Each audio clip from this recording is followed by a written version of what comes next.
এবারের বিপিএল প্রায় শেষ দিকে।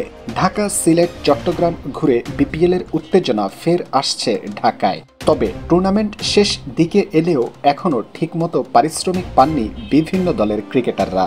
পারিশ্রমিক ইস্যুতে টুর্নামেন্টের মাঝপথে দুর্বার রাজশাহীর ক্রিকেটাররা অনুশীলনও বর্জন করেছিলেন।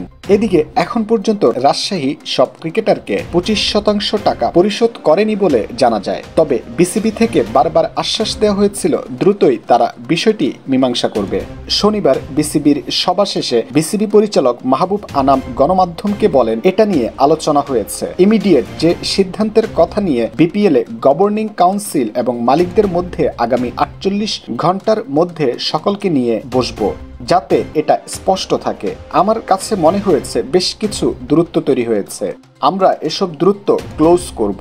বিপিএল গভর্নিং কাউন্সিল এবং মালিকানার মধ্যে আগামী 48 ঘন্টার মধ্যে সকলকে নিয়ে আমরা করব, যাতে এটা ক্লিয়ার থাকে।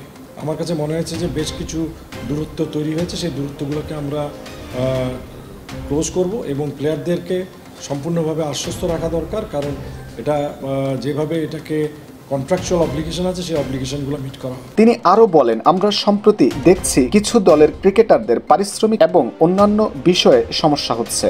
আমরা এটা আমলে নিয়েছি এবং ইতোমধ্যে এটার ব্যাপারে পদক্ষেপ নেওয়া শুরু করেছি।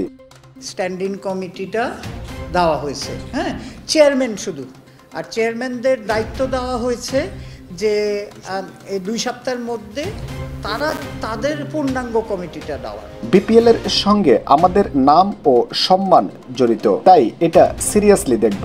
ক্রিকেটারদের শঙ্কিত হওয়ার কিছু নেই। আমরা বিসিবি এই বিষয়টি দেখব। আমরা ইতিমধ্যে সকল ফ্র্যাঞ্চাইজি মালিকদেরকে ডেকেছি।